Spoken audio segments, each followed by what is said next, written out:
आज माऊलींच्या समोर माऊलींचंच वर्णन करताना जो आनंद होतोय तो अवर्णनीय आहे। ह्या आनंदाची गणना आम्ही कोणीही करू शकत नाही।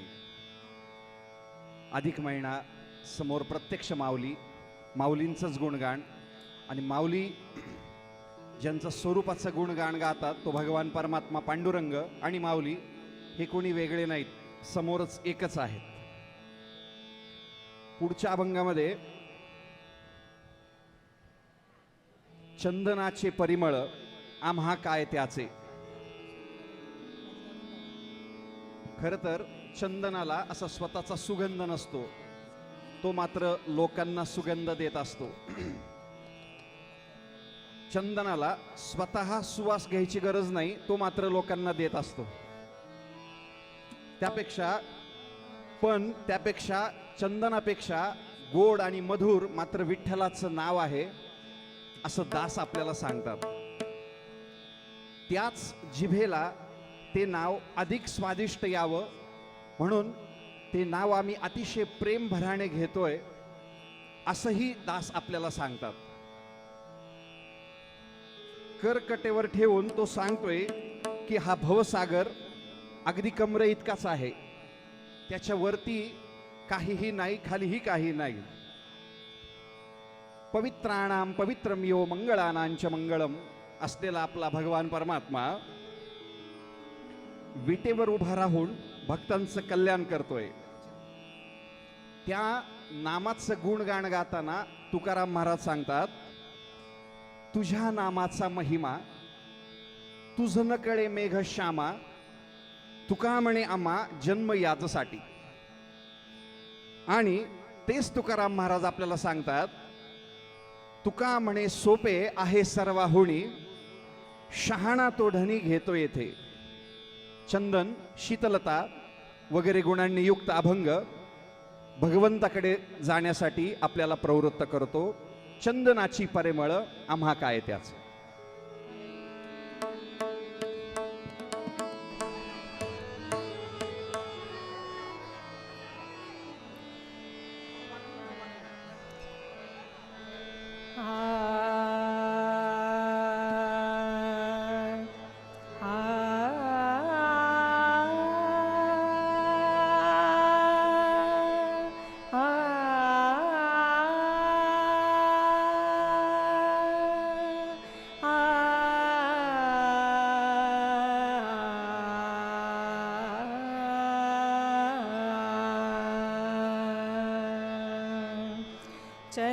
चंदनासी परिमळ आम्हा काय त्याचे।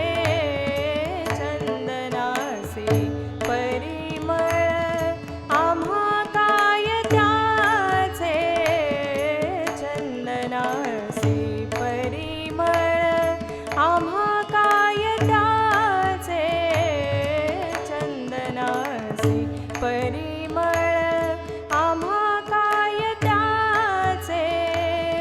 तुझे नाम गोड किती, तुझे नाम गोड किती, घेऊ आम्ही वाचे। चंदनासी परिमळ आम्हा काय त्याचे।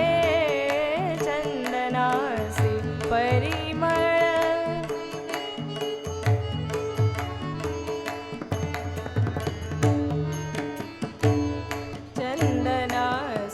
परिमळ आम्हा काय त्याचे।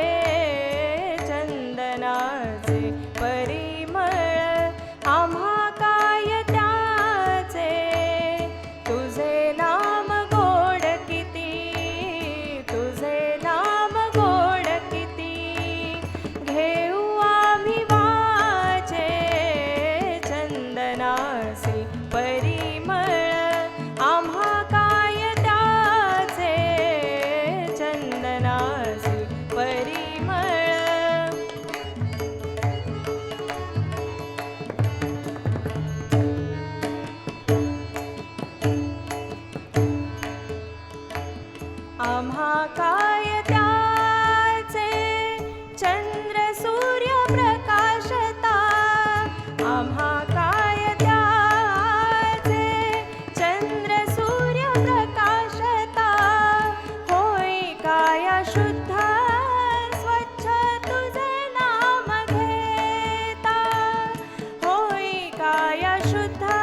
वंदना